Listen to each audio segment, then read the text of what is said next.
একটা ভিতর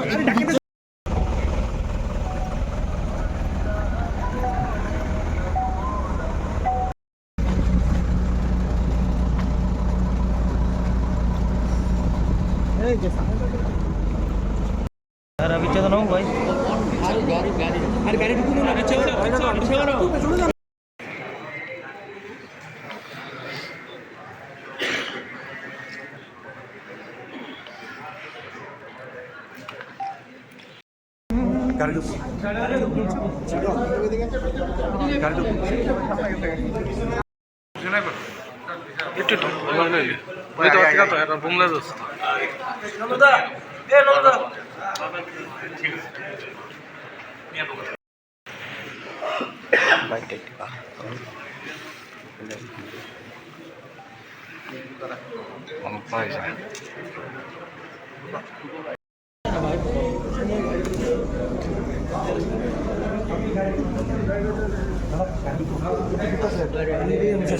তো পাঞ্জা লড়ছে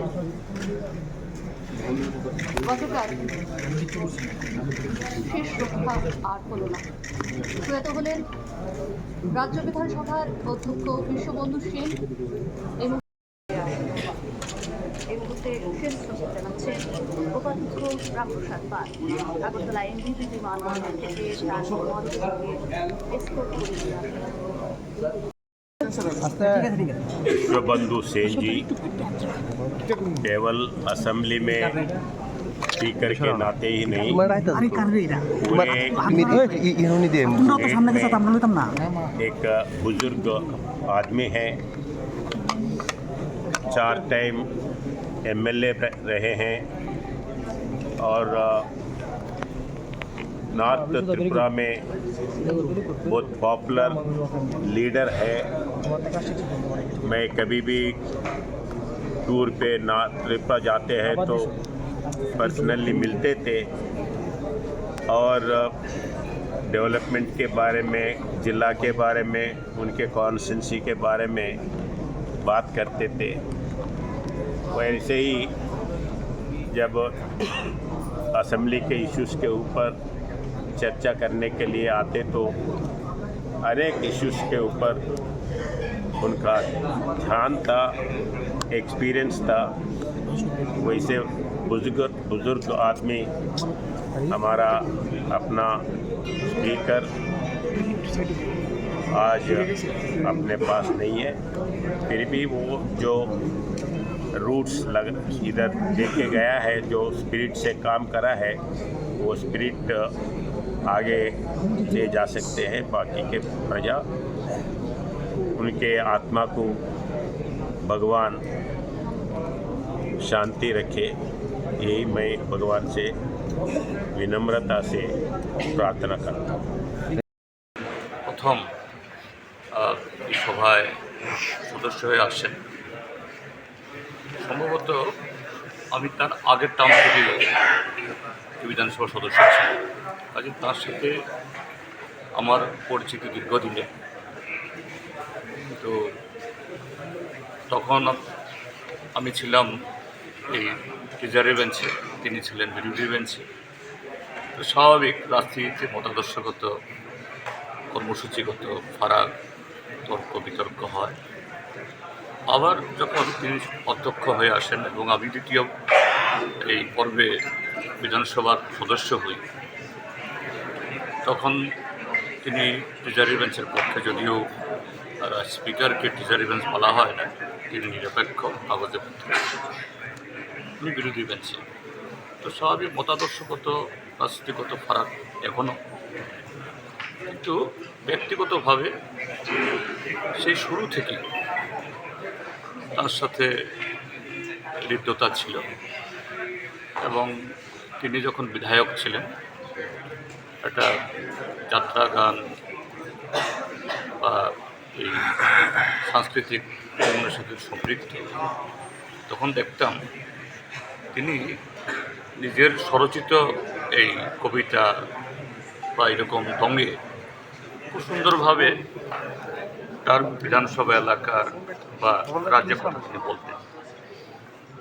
আমরা বরঞ্চ উনি তার সেই কবিতার দঙ্গের মধ্য দিয়ে যে তখন ট্রেজারি ব্রাঞ্চকে সরকারকে সমালোচনা করত, এতে যে ওনাকে থামিয়ে না দিয়ে উৎসাহ দিতাম আরও বলুন, অর্থাৎ তার কাব্যিক যে গুণ, এটা যে সবাই যেন আমরা তার মতো থেকে একটু মানে রস আমরা গ্রহণ করতে পারি, এরকম ছিল।